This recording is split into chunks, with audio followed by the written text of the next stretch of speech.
welcome back to Caribbean Cowboys Treasures and Adventures. And today's topic of old bottles, specifically old case gin bottles, is our item of the week.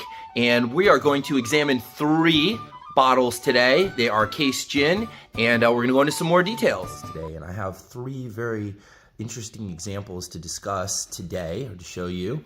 And this is going to be a broad brush overview, so we're not going to go into every nitty-gritty detail because this is more of an art than a science when you're dating a bottle, but there are some definite go-to kind of black and white pieces of information that you can look at when you're dating these bottles. So let's start off with our smallest bottle here, for example. And this bottle is a case gin bottle. Actually, they're all case gin bottles.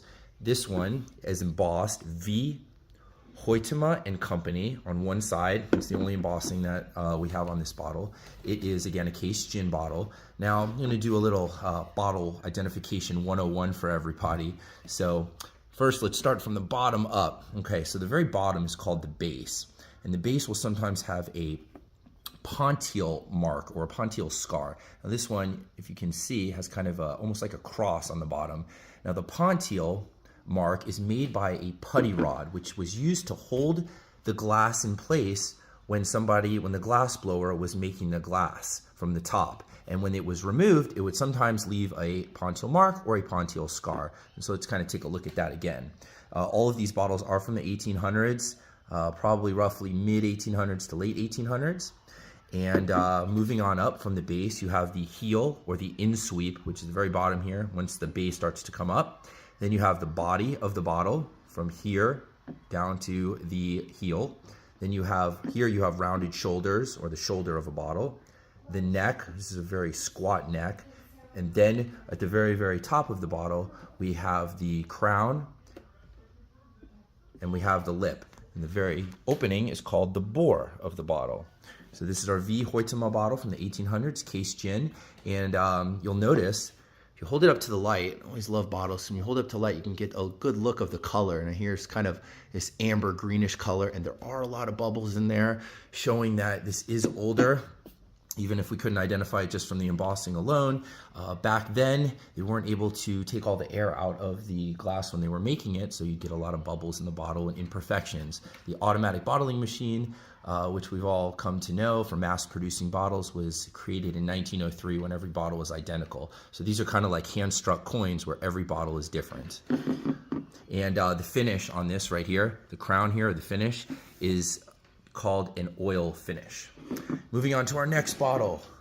So this is our mid-size bottle out of the 3. And this is Blankenheim and Nollet embossed on one side, just like our V. Hoytema bottle. And this one, if we look on the base here, take a look at the pontile. We have actually 2 little indentations. You can kind of see those when I move the bottle back and forth. And so those are also made by the putty rod when the glass bottle was being made. We're going to hold this one up to the light, and this one kind of has a similar color, kind of that amber green color. But they did call these bottles, black glass back then, just because, again, they didn't have the technology to remove all the imperfections, all the metals that might have been in bottles that give them their different colors. You have magnesium in some bottles and cobalt, iron. They all give bottles their unique color. So taking a look at this one, we have the heel, the in-sweep, or the base, or the heel, the body, moving up to the rounded shoulders here. We have 4 sides to the body on this bottle. Moving up to the neck, again, a very squat neck, and then then we have the finish, which is an oil finish. And you can take a look at the bore on this bottle. A little chipped, but still a very good example. Finally, I have our largest case gin bottle here of the 3. And let's take a look at difference here is that this one, which makes me believe it's a little older than the other 2, it's not embossed on the side. It actually has a seal here. If you can read that, looks like a Schiedam. So Schiedam bottle. And let's choose our first bottle here. And this one is our smallest case gin. And as you can see, embossed on the side says V. Hoytema and Company. It's a nice embossing. And I'm just going to go over a couple of aspects of a bottle before we get into the details on this one.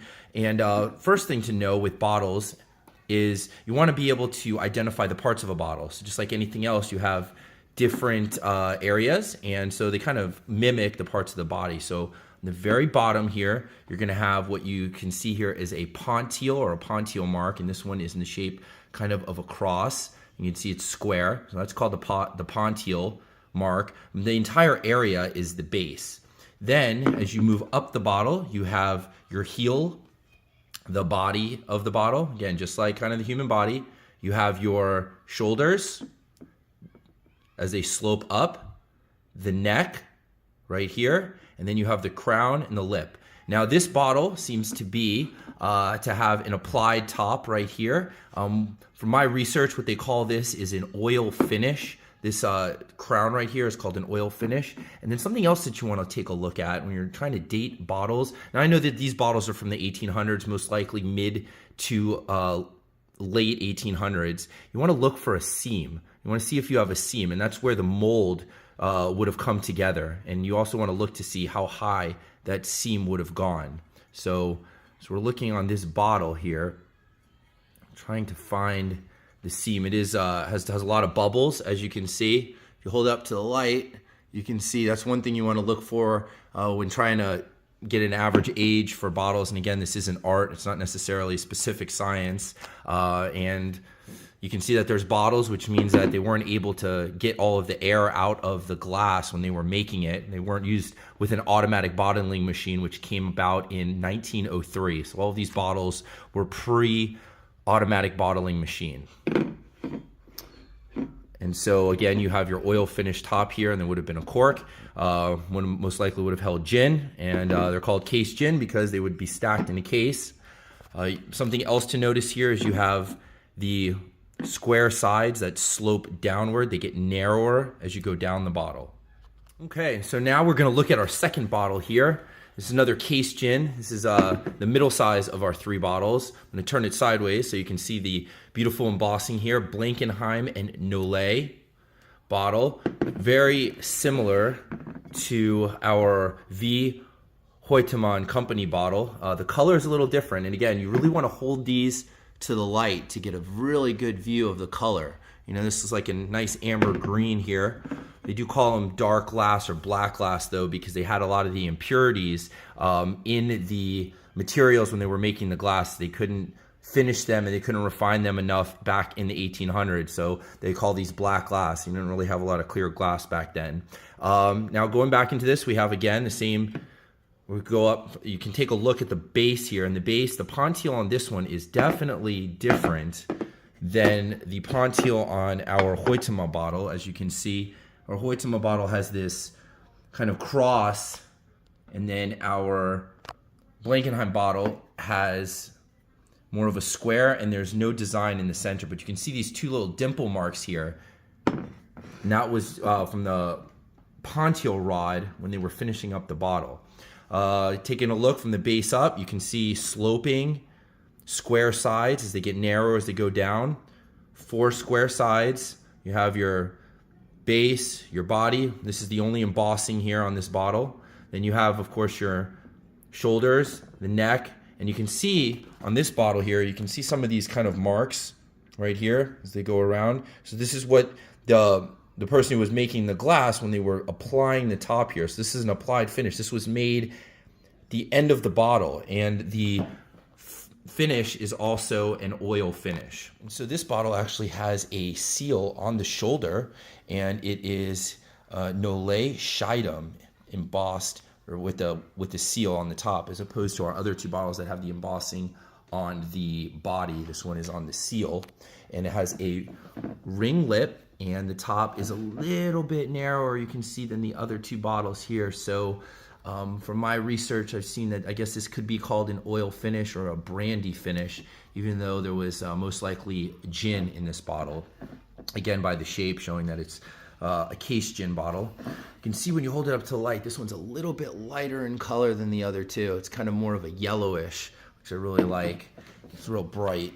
And when you hold them up, or if you display your bottles where the sun can catch them, you'll again see all those little minute differences, because every bottle here is unique. And I'm going to turn it over so we can take a look again at the base. I don't see any identifiable Ponteel marks here. There could be a couple of scars there, but that again is where the putty rod was, and kind of have this square base, just like our Blankenheim and Nolay bottle here. See that? But this one has two little dimples showing where the putty rod was. And so these are case gin bottles, and as the name suggests, they're called case gin because they were sitting in a case, standing upright like that with corks in the top, ready to be distributed and enjoyed. Thank you very much, and we'll see you at the next episode of Caribbean Cowboys Treasures and Adventures.